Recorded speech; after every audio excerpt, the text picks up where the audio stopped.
A chuva batia forte no meu para-brisa enquanto eu permanecia paralisado no banco do motorista. Minhas mãos tremiam no volante, os nós dos dedos brancos de tanto apertar. Diante de mim, iluminado pelas luzes fluorescentes e intensas da garagem subterrânea, meu mundo inteiro estava desmoronando. 23 anos. Esse foi o tempo que o amei. Esse foi o tempo que confiei nele.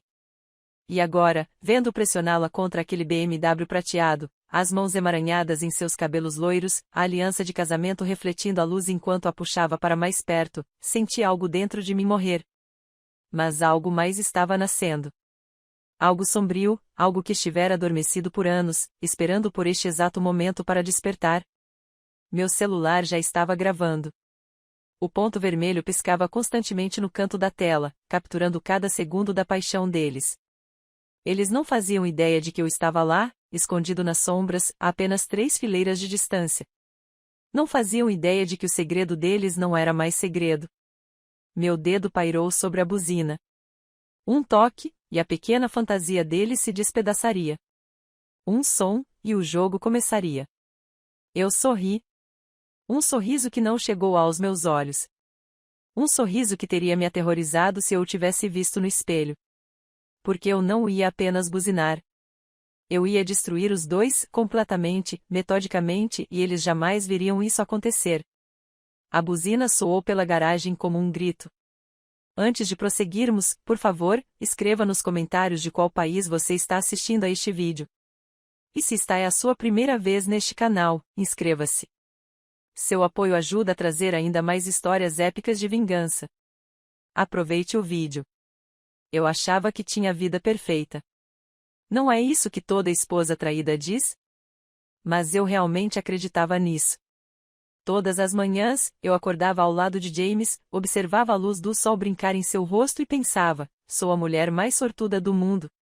Morávamos em uma linda casa colonial em Westfield, com cerca branca e tudo. 2 filhos na faculdade, carreiras de sucesso, jantares com amigos que invejavam nosso relacionamento. James ainda me trazia flores todas as sextas-feiras, assim como fazia quando namorávamos. Ele deixava bilhetinhos na minha lancheira quando eu ia trabalhar no hospital. Te amo mais hoje do que ontem, diziam, ou a mal posso esperar para envelhecer ao seu lado. Recebi esses bilhetes. Guardei cada um deles numa caixa no meu armário. Às vezes me pergunto se ele os escrevia por culpa, mesmo naquela época. Será que ele já estava dormindo com ela enquanto escrevia cartas de amor para mim? O dia em que tudo mudou começou como qualquer outro. Era uma quinta-feira de março e eu tinha saído mais cedo do meu turno no hospital. Eu trabalhava como enfermeira-chefe na unidade de cardiologia. Turnos de 12 horas que me deixavam exausta, mas realizada. James era sócio sênior em sua empresa de contabilidade, Preston & Associates. Ele trabalhava lá há 15 anos, galgando posições com uma determinação que eu sempre admirei. Decidi fazer uma surpresa para ele. O carro dele estava na oficina a semana toda e ele estava indo trabalhar de Uber. Pensei em buscá-lo e talvez jantar naquele restaurante italiano onde fomos no nosso primeiro encontro. 23 anos depois, e eu ainda queria surpreender meu marido com gestos românticos. Que tola eu fui! O trajeto até o escritório dele foi agradável. Eu estava com os vidros abertos, o ar fresco da primavera entrando no carro. O rádio tocava a nossa música de casamento, Et Leste, da Etta James, e eu interpretei como um sinal.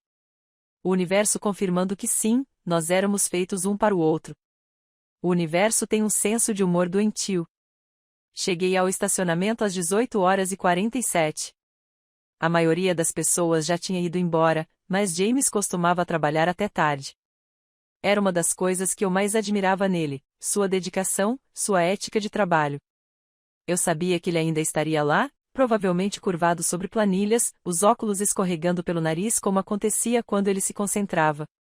A garagem estava mal iluminada, com sombras projetando-se entre os pilares de concreto. Meus saltos tilintavam no chão enquanto eu caminhava em direção ao elevador. Foi então que eu ouvi uma risada. A risada dela, aguda e cristalina como sinos de vento. Eu conhecia aquela risada. Sua secretária, 28 anos, recém-formada em administração, com pernas que pareciam não ter fim. Ela trabalhava para James havia 2 anos.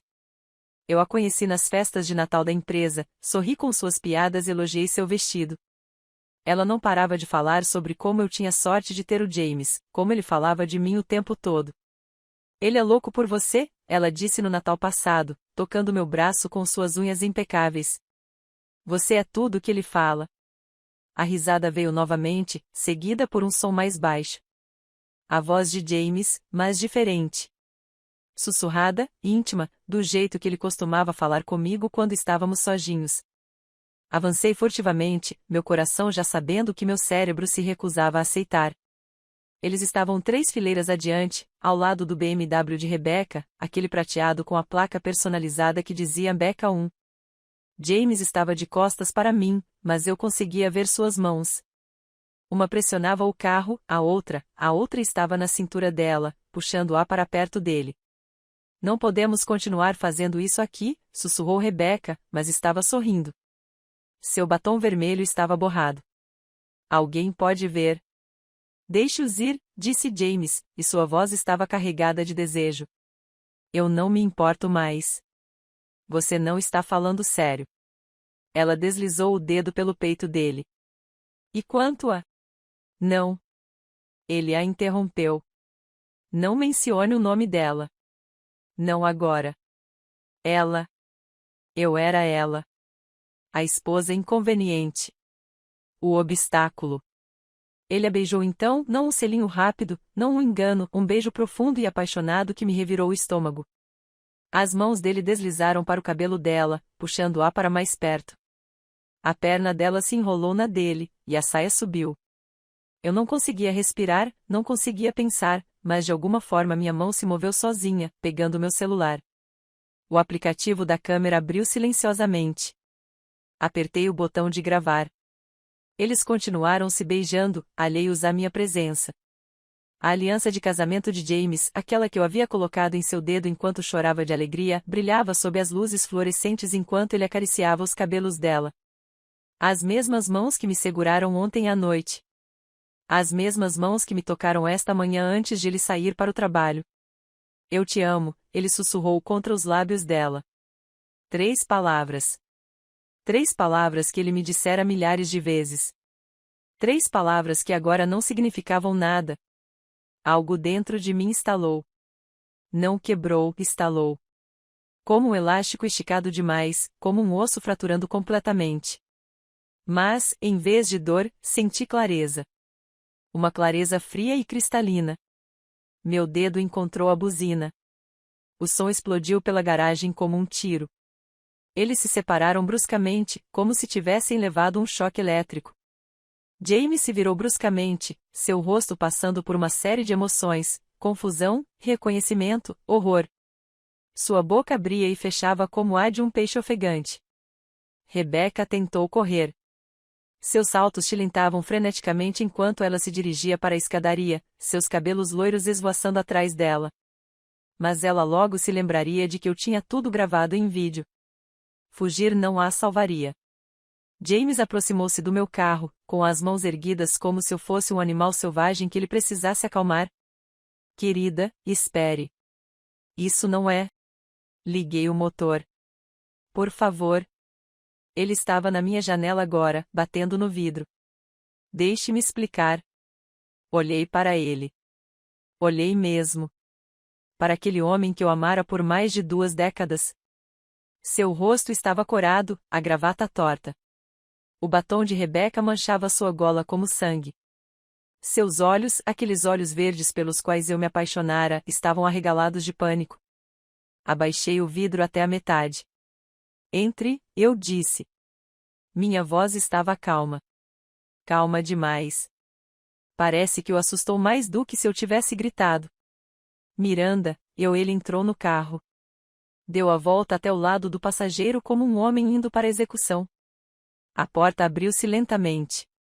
Ele sentou-se, sem conseguir olhar nos meus olhos. Dirigi em silêncio. O único som era a respiração dele, rápida, superficial. O perfume de Rebecca invadiu o carro. Algo floral e jovial, nada parecido com a fragrância madura que eu usava. Tive vontade de vomitar. Quanto tempo? Perguntei quando entramos na rodovia. Miranda. Quanto tempo? Ele estremeceu. 6 meses. 6 meses. 6 meses de mentiras. De trabalho até tarde. De jantares com clientes. De fazer amor comigo enquanto pensava nela. Você a ama? Silêncio. Responda-me. Não sei. Eu ri. Foi um som horrível. Você acabou de dizer a ela que fez isso. Eu tenho tudo gravado em vídeo. O rosto dele empalideceu. Você estava gravando cada segundo. Percorremos o resto do caminho para casa em silêncio. Mas minha mente estava a mil, planejando, calculando. Ele achava que isso era o pior. Achava que iríamos brigar, talvez nos divorciar, dividir nossos bens. Ele não fazia ideia do que estava por vir. Porque eu sabia coisas sobre James, coisas que sua preciosa Rebecca não sabia, coisas que poderiam destruir mais do que apenas um casamento. Naquela noite, James dormiu no quarto de hóspedes. Eu ouvi ao telefone, sussurrando com urgência, provavelmente para Rebecca, provavelmente planejando o próximo passo deles. Deixem que eles planejem.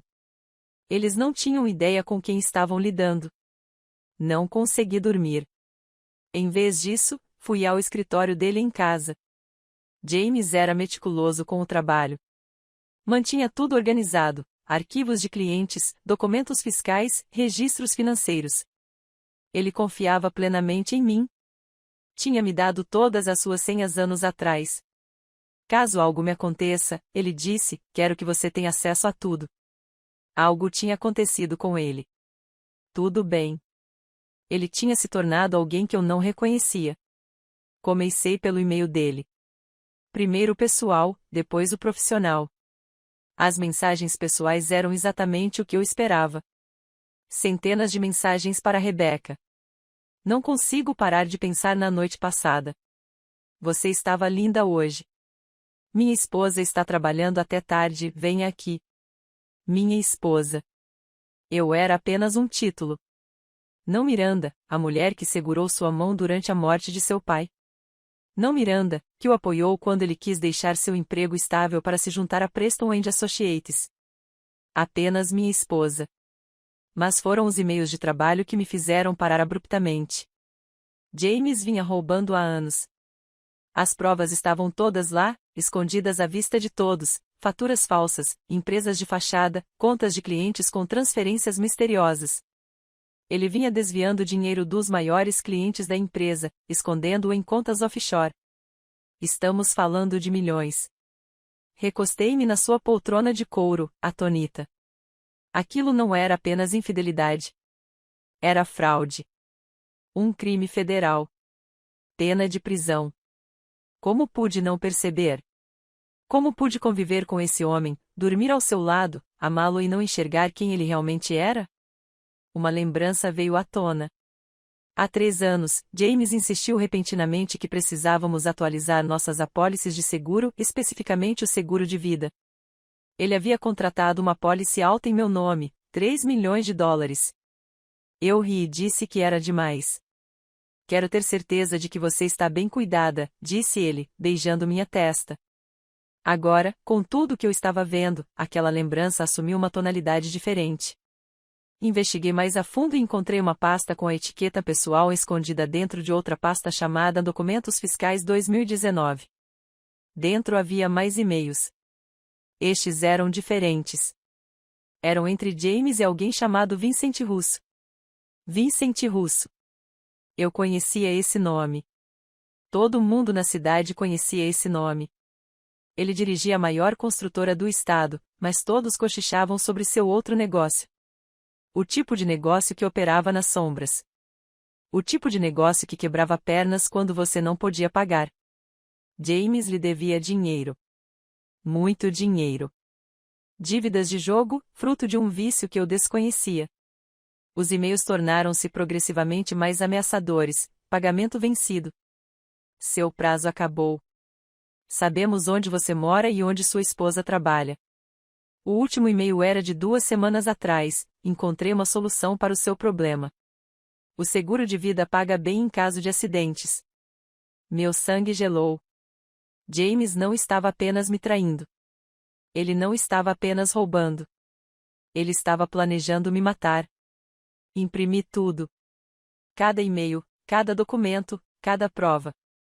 A impressora zumbia na escuridão, cuspindo página após página dos crimes do meu marido. A traição do meu marido foi mais profunda do que eu imaginava. Mas eu não estava com medo. Eu estava furiosa. Ele queria me matar para receber o dinheiro do seguro, pagar as dívidas e fugir com a Rebecca. Eles tinham planejado tudo, provavelmente rindo da esposa boba que nunca suspeitou de nada. Bem, aquela esposa estúpida tinha acabado de se tornar o pior pesadelo deles. Não confrontei James sobre o que havia descoberto. Ainda não. Em vez disso, tornei minha esposa perfeita. Preparei seu café da manhã favorito, ovos Benedict com bastante molho holandês. Dei-lhe um beijo de despedida quando saiu para o trabalho.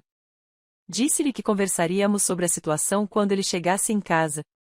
Preciso de tempo para processar, eu disse, tocando-lhe suavemente a bochecha. 23 anos é muita coisa para jogar fora. Um alívio inundou seu rosto. Ele pensou que eu era fraco. Pensou que eu o perdoaria. Leve o tempo que precisar, disse ele. Vou terminar com Rebecca. Prometo.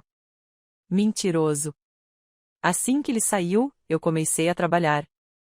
Primeiro, abri minha própria conta bancária em um banco diferente, do outro lado da cidade. Depois, comecei a movimentar o dinheiro. Não tudo de uma vez, isso seria suspeito. Mas o suficiente. Metade da nossa poupança, transferida em pequenas quantias. Ele nunca perceberia. Estava ocupado demais com seus segredos. Em seguida, liguei para minha advogada. Bem, ainda não para minha advogada, mas ela seria. Patricia Hawkins, a melhor advogada de divórcio do estado, conhecida por destruir maridos infiéis no tribunal. Preciso falar com você hoje, eu disse. E preciso saber sobre as proteções para denunciantes. Denunciante? Sua voz se tornou mais incisiva, demonstrando interesse. Meu marido está desviando o dinheiro da empresa dele. Eu tenho provas. Entre imediatamente. A reunião durou 3 horas. Mostrei tudo para Patrícia, os vídeos do caso, os documentos do desfalque, os e-mails com Vincent Russo. Ela recostou-se quando terminei, um sorriso lento se espalhando pelo seu rosto. Seu marido terminou, disse ela simplesmente. Mas precisamos ser espertas. Se ele realmente está planejando algo, precisamos de proteção. Ela fez ligações. Para o FBI, por causa do desfalque, e para a polícia local, por causa da ameaça à minha vida. No fim do dia, James estava sendo vigiado, embora não soubesse disso. Mas eu não tinha terminado. Nem perto disso. Naquela noite, visitei Rebecca. Rebecca morava em um apartamento moderno no centro da cidade, tijolos aparentes, móveis modernos, o tipo de lugar que jovens profissionais acham que os torna sofisticados. Bati à porta dela às 20 horas. Ela atendeu vestindo calças de yoga e uma regata, com a máscara facial parcialmente colocada. Quando ela me viu, perdeu a cor do seu rosto. Senhora Mitchell. Posso entrar? Ela deu um passo para o lado, tremendo. Ótimo. Ela deveria estar com medo. Sentei-me em seu sofá branco impecável e observei sua vida perfeitamente organizada. Fotos dela com amigos, rindo em um brunch. Um quadro de inspirações com metas escritas em letra cursiva. Fotos de férias exóticas que ela provavelmente não poderia pagar com o salário de secretária. Quanto ele te deu? Perguntei. Que dinheiro? Quanto dinheiro James te deu? Ela começou a mexer as mãos nervosamente. Não sei o que você está. A pulseira Cartier que você usou semana passada. As viagens de fim de semana para Miami. Este apartamento que custa 3 vezes o que você ganha. Quanto? Seus ombros caíram. $50.000. Talvez mais. Dinheiro roubado. Você sabia disso? Os olhos dela se arregalaram. Não, ele disse. Ele disse o quê? Que eram bônus, investimentos? Ele tem roubado dos clientes dele, Rebecca. Cada presente que ele te deu, cada jantar, cada quarto de hotel, tudo pago com dinheiro roubado. Isso faz de você cúmplice. Ela começou a chorar. Soluços feios e ofegantes que borraram sua máscara. Eu não sabia. Juro que não sabia. Eu a observei. 28 anos. Toda a vida pela frente. De certa forma, ela também era uma vítima. James havia nos enganado. Tenho uma proposta, eu disse. Ela ergueu o olhar, com o rímel escorrendo pelas bochechas. Você vai me ajudar. Vai fazer exatamente o que eu mandar. Em troca, não vou incluir você no relatório do FBI. Você sairá ileso. O que você quer que eu faça? Eu sorri. Você vai continuar vendo-o, haja normalmente. Deixe-o pensar que o plano dele está funcionando. Qual plano? Peguei meu celular, mostrei a ela os e-mails com Vincent Russo e vi seu rosto se transformar de confusão em horror. Meu Deus! Meu Deus! Ele vai me matar se ficar com o dinheiro do seguro. Ela correu para o banheiro e vomitou. Eu esperei pacientemente. Quando ela voltou, pálida e tremendo, continuei, é o seguinte. Você vai usar um gravador escondido.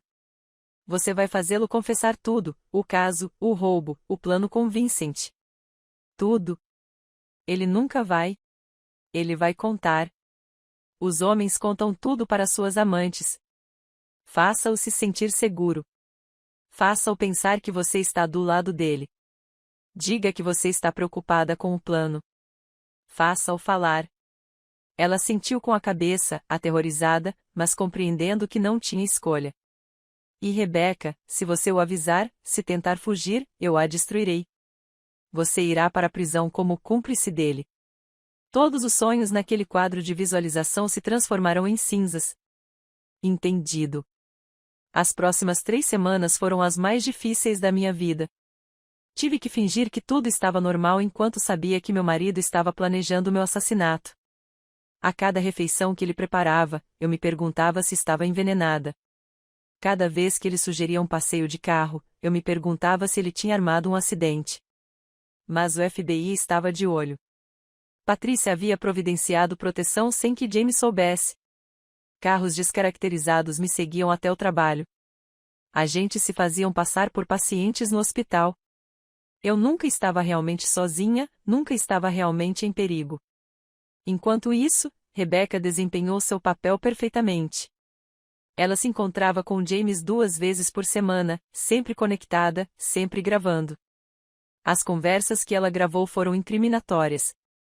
O dinheiro do seguro vai nos garantir o futuro, disse James a ela certa noite, sem saber que agentes do FBI estavam ouvindo de uma van do lado de fora.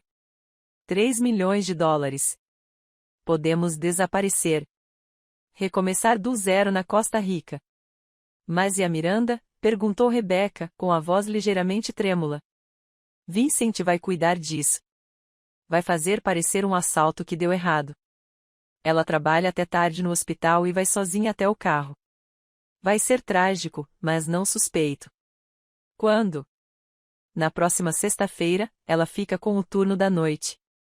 Sexta-feira que vem. Daqui a uma semana. Marcaram a data da minha morte como se fosse uma reserva para jantar. Mas James não fazia ideia de que Vincent Russo já havia sido preso. O FBI o havia detido 2 dias antes por acusações não relacionadas. O informaram imediatamente sobre o plano de James. Descobriu-se que Vincent não tinha interesse em assassinato. Ele era um criminoso, mas não um assassino. Concordou em cooperar plenamente em troca de redução das acusações. A armadilha estava armada. Agora só precisávamos acioná-la. Naquela semana, dei entrada no pedido de divórcio. Mandei entregar a intimação ao James no escritório dele, na frente de todos. Fiz questão de que toda a empresa soubesse o motivo, o caso com a Rebecca.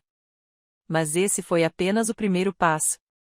Porque na quinta-feira, um dia antes do meu assassinato agendado, o FBI fez uma busca e apreensão na Preston and Associates. Eu não estava lá quando prenderam James, mas Rebecca estava. Ela me ligou chorando e hiperventilando. Eles entraram com armas em punho, ela disse ofegante. Jogaram ele no chão. Todo mundo estava gritando. Levaram todos os computadores, todos os arquivos. Ótimo, respondi simplesmente. Miranda, Você fez o que tinha que fazer. Acabou para nós. Vá embora, Rebecca. Recomece em outro lugar. E se algum dia você voltar, se algum dia você entrar em contato com James novamente, eu divulgarei as gravações de você rindo da esposa idiota dele. Ela desligou. Nunca mais tive notícias dela. Naquela noite, James me ligou da cadeia. Quase não atendi, mas a curiosidade falou mais alto. Miranda. Sua voz estava embargada. Por favor, você precisa me ajudar. Ajudar você? Você ia mandar me matar. Não, isso nunca aconteceu, eu jamais faria isso. Eu tenho os e-mails, James. As gravações. Tudo. Silêncio. Então, foi ideia do Vincent. Ele me ameaçou. Disse que se eu não pagasse, ele te machucaria de qualquer jeito. Continuava mentindo. Mesmo agora, pego em flagrante, ele continuava mentindo. Adeus, James. Espere. A casa, as contas, você não pode. Eu desliguei. A verdade é que eu já tinha pegado tudo o que podia legalmente, metade do valor da casa, metade das nossas contas conjuntas. Mas eu também tinha feito outra coisa. Algo que o FBI desconhecia. Lembra daquelas contas offshore que o James tinha aberto para o dinheiro roubado? Pois bem, eu também as encontrei. E com as senhas dele, transferi cada centavo para contas anônimas que eu havia criado. Então doei tudo. Cada centavo roubado foi para instituições de caridade, abrigos para mulheres, hospitais infantis, organizações de assistência jurídica. 3 milhões de dólares do dinheiro roubado foram devolvidos à comunidade que ele havia lesado. James jamais saberia para onde foi o dinheiro. Passaria anos na prisão pensando que sua fortuna estava por aí, em algum lugar, à espera. Isso o levaria à loucura. E esse pensamento me deu mais satisfação do que gostaria de admitir. O julgamento foi um sucesso estrondoso. Contador local planejou o assassinato da esposa enquanto tinha um caso e estampou as manchetes em todo o estado. A foto de James, o empresário bonito e bem-sucedido, foi estampada em todos os sites de notícias ao lado da palavra culpado. Depus por 5 horas. Contei ao júri meus 23 anos de casamento, desde a descoberta da traição, o desfalque, o plano de assassinato. Não chorei. Queria mostrar-lhes força. Mostrar-lhes que eu não era uma vítima, mas uma sobrevivente. Rebecca testemunhou como parte de seu acordo com os promotores. Ela vestia um terno discreto, parecia jovem e apavorada. Seu depoimento foi devastador para James. Ela o fez confessar tudo em gravação, até detalhes sobre como ele vinha planejando isso há anos. Como ele começou o caso especificamente para ter um álibi quando eu morresse. Ele disse que Miranda valia mais morta do que viva, disse Rebecca ao tribunal, em um sussurro. Disse que o dinheiro do seguro resolveria todos os seus problemas. O advogado de James tentou pintar Rebecca como a mente por trás de tudo. Disse que ela o seduziu e o induziu a participar do plano. Mas as provas eram esmagadoras. Os e-mails eram anteriores à chegada de Rebecca. O desfalque já durava 5 anos. James havia cavado a própria sepultura muito antes dela aparecer. Vincent Russo prestou depoimento por videoconferência da prisão federal. Ele cumpria pena de 3 anos por acusações de extorsão, mas havia feito um acordo para cooperar com a investigação. Ele contou ao tribunal sobre as dívidas de jogo de James e sobre o desespero em sua voz quando propôs o esquema de seguro. Eu disse a ele que não faço esse tipo de trabalho, disse Vincent. Mas ele insistiu. Disse que pagaria o dobro se eu conseguisse concretizar o plano. O júri deliberou por menos de 2 horas. Culpado de todas as acusações, peculato, conspiração para cometer homicídio, fraude eletrônica e lavagem de dinheiro. O juiz condenou James a 25 anos de prisão federal. Enquanto levavam algemado, ele olhou para mim uma última vez. Seus olhos estavam vazios, derrotados. Ele murmurou algo. Talvez me desculpe. Ou talvez eu te amo. Nunca saberei. Virei-me antes que ele pudesse terminar. 6 meses após o julgamento, eu estava começando a reconstruir minha vida. Vendi a casa, muitas lembranças e comprei um imóvel menor perto do oceano. Eu havia tirado uma licença do hospital, mas planejava voltar em breve. Ajudar as pessoas, salvar vidas, isso ainda significava muito para mim. Estava remexendo caixas antigas, decidindo o que guardar e o que queimar, quando encontrei algo que me paralisou. Era uma carta escondida dentro de um livro que James me dera no nosso 20º aniversário de casamento. O envelope estava lacrado, com meu nome escrito à mão por ele. Mas a data era de 3 anos atrás, muito antes do caso, antes de tudo desmoronar. Abri com as mãos trêmulas. Minha querida Miranda, se você está lendo isto, então provavelmente já descobriu tudo. Eu te conheço. Você é minuciosa, metódica. Você seria uma ótima detetive. A essa altura, você já sabe sobre o dinheiro, sobre as apostas, sobre tudo isso. O que você não sabe é o porquê. Seu pai veio me procurar há 4 anos. Ele estava morrendo, embora você ainda não soubesse. O câncer que ele havia escondido de todos. Ele sabia do meu problema com os jogos de azar. Não sei como, mas ele sabia. Ele me fez uma proposta. Ele pagaria minhas dívidas se eu fizesse algo para ele. Ele queria que eu te matasse. Você está lendo isso de novo, não é? Sem acreditar, mas é verdade. Seu pai, o homem que a levou ao altar, que chorou no nosso casamento, queria você morta. Você nunca deveria ter herdado nada. Tudo deveria ir para o seu irmão, Michael. Mas seu pai não podia simplesmente te excluir da herança. O testamento da sua mãe impedia isso. A única maneira de Michael conseguir tudo era se você morresse antes do seu pai. Eu disse que não. Disse que ele estava louco. Foi aí que ele me mostrou as fotos, eu com a equipe do Vincent, eu nos cassinos clandestinos. Ele ameaçou te mostrar, destruir nosso casamento. Mas mesmo assim eu disse não. Eu jamais conseguiria te machucar, Miranda. Jamais. Então, elaborei outro plano. Comecei a roubar da empresa, tentando pagar o Vincent por conta própria. Pensei que, se conseguisse me livrar das dívidas, seu pai não teria mais como me pressionar. Mas o buraco só foi ficando mais fundo. E aí seu pai piorou. Ficou desesperado. Disse que se eu não fizesse, contrataria alguém que fizesse. Disse que você morreria de qualquer jeito, mas pelo menos se eu fizesse, eu ficaria rico. Comecei a documentar tudo.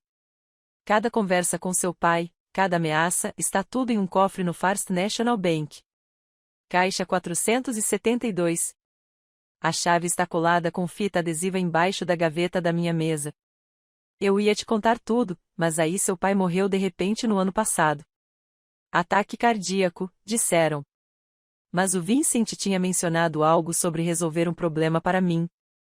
Eu nunca pedi a ele, mas acho que ele pode ter salvado sua vida ao tirar a do seu pai. Sei que isso não justifica o que fiz. O caso com Rebecca foi real, minha fraqueza, minha covardia, tudo real. Não estou pedindo perdão. Só queria que você soubesse a verdade. Seu pai era o verdadeiro monstro. Eu era fraco demais para impedi-lo da maneira correta. Sinto muito por tudo, James. Li a carta 3 vezes antes de realmente assimilar. Meu pai, meu próprio pai, queria que eu morresse. Com as mãos trêmulas, dirigi até o banco e encontrei o cofre. A chave estava exatamente onde James havia dito que estaria. Lá dentro havia gravações, dezenas delas. A voz do meu pai, clara como o dia, ela sempre foi muito parecida com a mãe. Frágil, delicada. Michael merece a herança. Não me importa como você faça isso. Faça parecer um acidente. Se você não resolver isso, encontrarei alguém que resolva.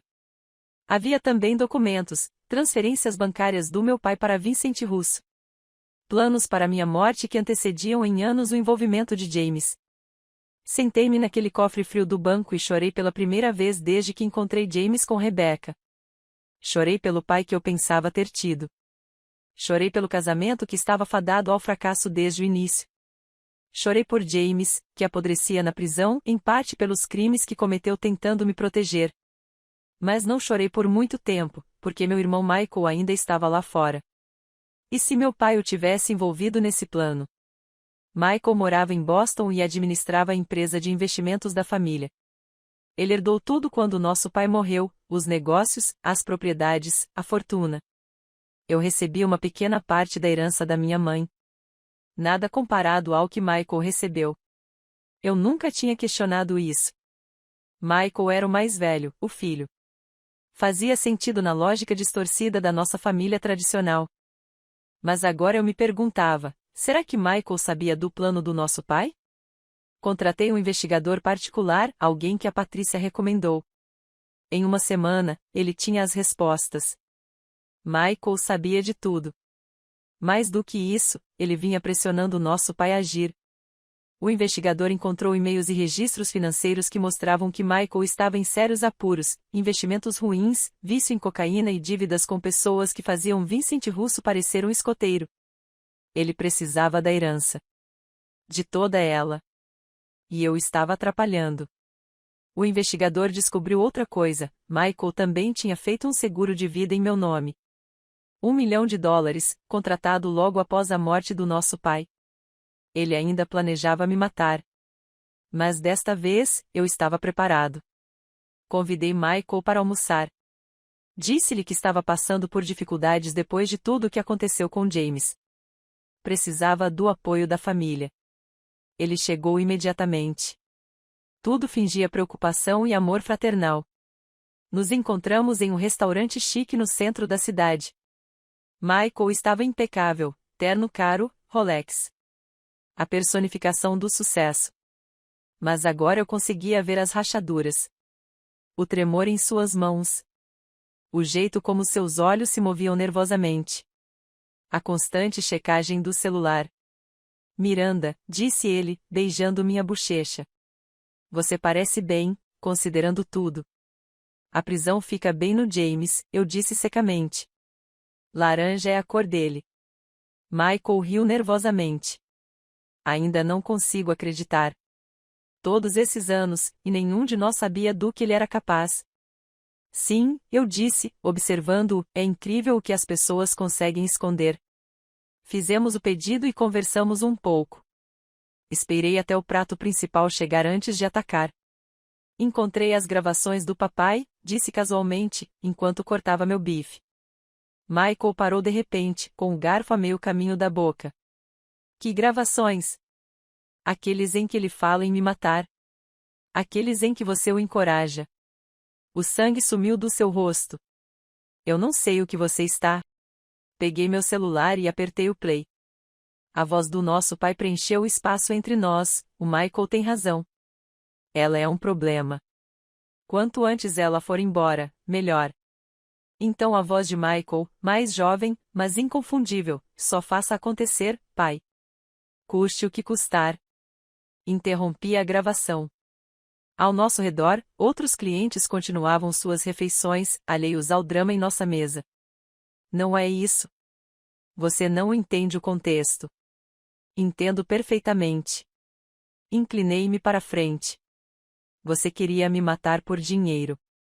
Igualzinho ao James. Igualzinho ao papai. Os homens da minha vida parecem ter um padrão. Miranda, por favor. Eis o que vai acontecer.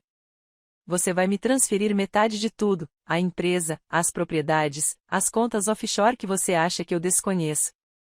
Metade de tudo, ou essas gravações vão para a polícia. Você não pode provar.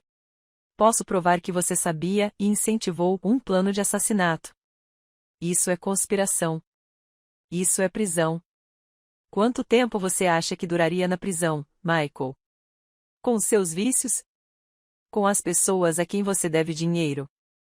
Ele estava suando e afrouxando a gravata. Isso é extorsão. Não, isto é justiça. A justiça que meu pai nunca quis que eu tivesse. Peguei uma pasta e coloquei-a sobre a mesa. Assine estes papéis. Transfira tudo até o final da semana. Depois, desapareça. Saia do país. Não me importa para onde você vá, mas se eu te vir de novo, se você se aproximar de mim de novo, as gravações serão divulgadas. As mãos de Michael tremiam enquanto ele assinava os papéis. Quando terminou, olhou para mim com puro ódio. Você é igualzinho a ele, cuspiu as palavras. Igualzinho ao papai, calculista. Não, eu disse, levantando-me para sair. Papai era um covarde que contratava outros para fazer o trabalho sujo por ele. Eu cuido dos meus próprios assuntos. Deixei-o lá com o cheque. Foi a última vez que vi meu irmão. O dinheiro do Michael chegou conforme prometido. De repente, eu estava rico além de tudo que jamais imaginei. Mas dinheiro não era o que eu queria. Nunca foi sobre dinheiro. Era sobre a verdade, sobre justiça, sobre sobreviver quando todos me queriam morto. Usei o dinheiro para criar uma fundação, a Fundação Miranda para Mulheres Traídas. Oferecíamos serviços jurídicos, casas de acolhimento e apoio financeiro para mulheres cujos maridos se tornaram violentos, seja física ou financeiramente. Em um ano, ajudamos mais de 300 mulheres a escapar de situações perigosas. Algumas eram como eu, esposas que descobriram os segredos obscuros de seus maridos. Outras eram jovens como Rebeca, envolvidas com homens perigosos que lhes prometiam um mundo.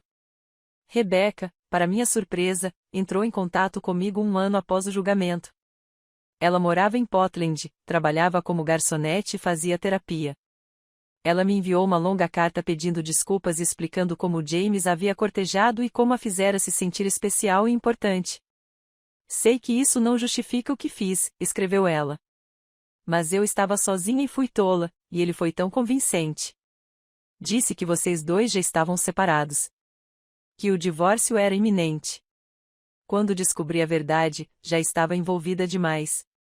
Respondi à mensagem, contei-lhe sobre a fundação e ofereci-lhe um emprego para ajudar outras mulheres que tinham sido manipuladas por homens poderosos.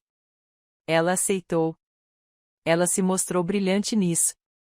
Ela conseguia identificar as mentiras, a manipulação, o bombardeio de amor que precedia o abuso. Ela salvou vidas. De uma forma estranha, James nos uniu. E juntos, estávamos desfazendo os danos causados por homens como ele. Passaram-se 5 anos. A fundação cresceu. Encontrei paz à beira-mar, aprendi a confiar novamente. Lentamente, com cuidado, até comecei a namorar. Um viúvo chamado Thomas, que era voluntário na fundação. Ele era gentil e honesto e nunca havia contado uma mentira na vida. Então recebi um telefonema da prisão federal. James queria me ver. Ele estava morrendo. Câncer de fígado, em estágio avançado. 3 meses de vida, talvez menos. Eu não queria ir. Thomas disse que eu não devia. Patrícia disse que eu me arrependeria se não fosse. No fim, a curiosidade venceu. A mesma curiosidade que me fez checar os e-mails dele, que revelou tudo.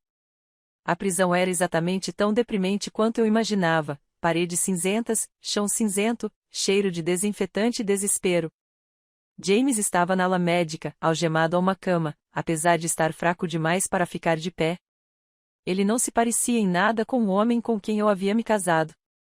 Magro, pálido, abatido. Seus olhos estavam fundos, sem cabelo.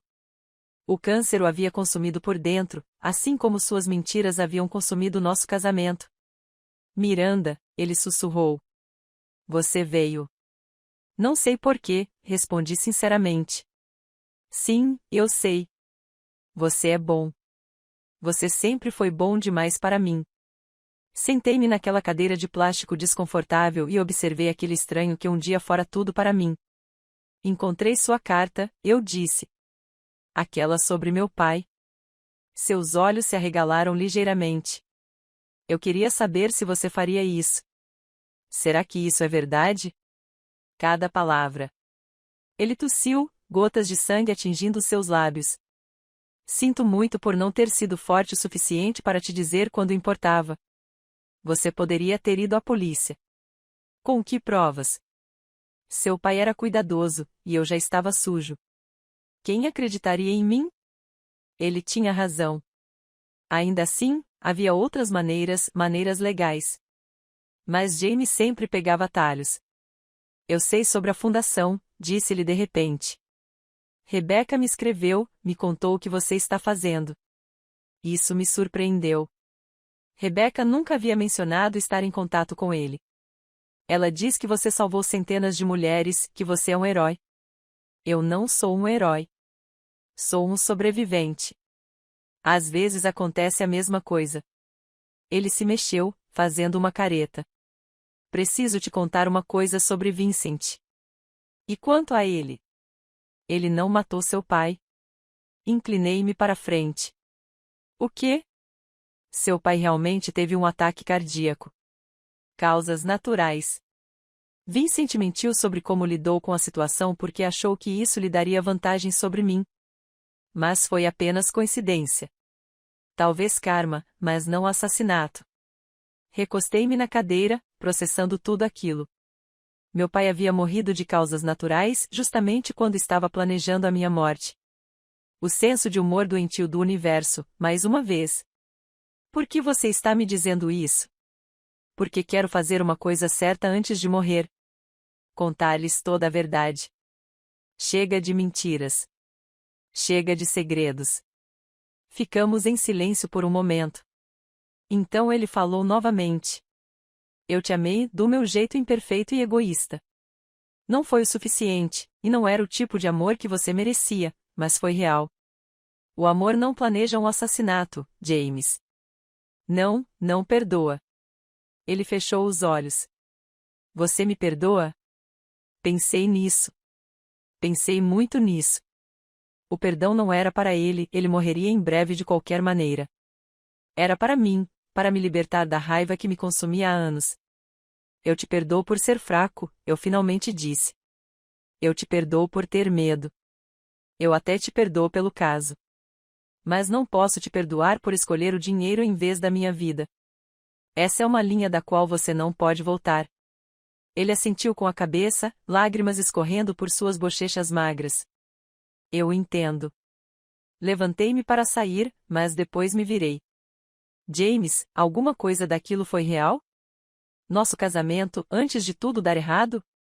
Ele abriu os olhos e, por um instante, viu o homem por quem me apaixonei tantos anos atrás. Os primeiros 10 anos, disse ele. Antes do jogo, antes das dívidas, esses sim eram reais. Foram os melhores anos da minha vida. Fui embora sem me despedir. Ele morreu 2 semanas depois. Não compareci ao funeral. Já se passaram 10 anos desde aquele dia no estacionamento. 10 anos desde que meu mundo se despedaçou e se reconstruiu em algo mais forte. A fundação expandiu-se por todo o país. Já ajudamos mais de 5.000 mulheres a escapar de situações perigosas. Temos lutado por leis mais rigorosas que protejam os cônjuges contra o abuso financeiro. Rebeca agora dirige nossas operações na costa oeste e é brilhante nisso. Ela se casou com um assistente social no ano passado, um bom homem que conhece sua história e a ama mesmo assim. Casei com Thomas há 3 anos. Foi uma pequena cerimônia à beira-mar, apenas com amigos próximos e as mulheres da fundação. Sem família. Não tenho mais nenhuma. Michael morreu na Tailândia há 2 anos, overdose em um quarto de hotel. Não senti tristeza quando soube, apenas um vazio. Às vezes penso em James não com amor nem ódio, apenas com uma espécie de pena distante. Ele tinha tudo, uma esposa amorosa, uma carreira de sucesso, uma vida maravilhosa e jogou tudo fora por ganância e luxúria. Ele morreu sozinho na prisão, deixando como legado apenas a vergonha. Mas, acima de tudo, penso nas mulheres que vêm à fundação. Quebradas, traídas, mas não derrotadas. Vejo-me em cada uma delas. Vejo uma força que elas ainda nem sabem que possuem. Na semana passada, uma mulher apareceu com um olho roxo e uma história familiar. O marido estava tendo um caso, roubando da empresa e tinha feito um seguro de vida em nome dela. Ela descobriu por acaso, assim como eu. Não sei o que fazer, ela soluçou. Eu o amava tanto. Segurei a mão dela, olhei-a nos olhos e disse: você sobrevive. Você luta. E então você ajuda os outros a fazerem o mesmo. Ela está hospedada em uma de nossas casas seguras agora. O marido dela foi preso ontem. Ela vai testemunhar contra ele, assim como eu fiz. Ela vai se reerguer, assim como eu fiz. Porque é isso que fazemos. Pegamos o pior momento de nossas vidas, aquele momento em que percebemos que a pessoa em quem mais confiávamos quer nos matar, e o transformamos em poder. Eles queriam nos matar, mas estamos mais vivos do que nunca. Ainda tenho o vídeo daquela noite no estacionamento. Às vezes assisto, não por dor, mas como uma lembrança. Uma lembrança do momento em que minha antiga vida terminou e minha vida verdadeira começou. A buzina ecoou naquele estacionamento, nítida e clara. Não estava apenas anunciando a traição deles. Estava anunciando o meu renascimento. Eles pensavam que eram predadores e eu, a presa. Estavam enganados. Eu era Fênix, e eles eram apenas o fogo que eu precisava para renascer. As pessoas me perguntam se me arrependo de alguma coisa. Se gostaria de nunca ter descoberto, de ter vivido em feliz ignorância até que James e meu pai tivessem conseguido realizar seu plano. A resposta é não. Sim, a verdade quase me destruiu.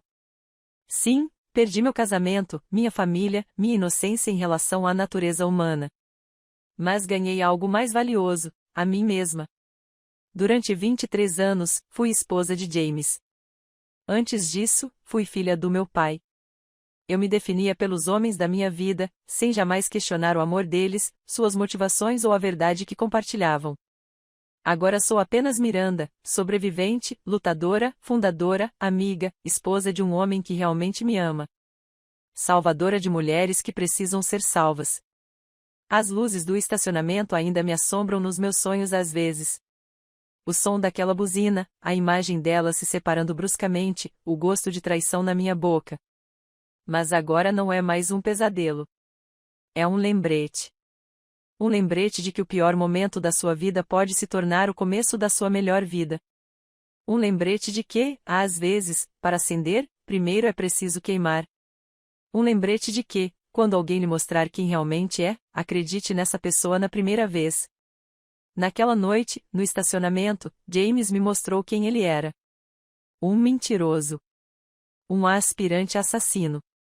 Mas, mais importante ainda, aquela noite me mostrou quem eu era, inquebrável. E essa é a vingança definitiva. Não o dinheiro que eu peguei. Nem a pena de prisão que ele cumpriu. Nem mesmo a fundação que ajuda mulheres a escapar de homens como ele. A vingança suprema é ter sobrevivido. Ter prosperado. Ter transformado a traição deles em meu triunfo. Eles queriam me matar.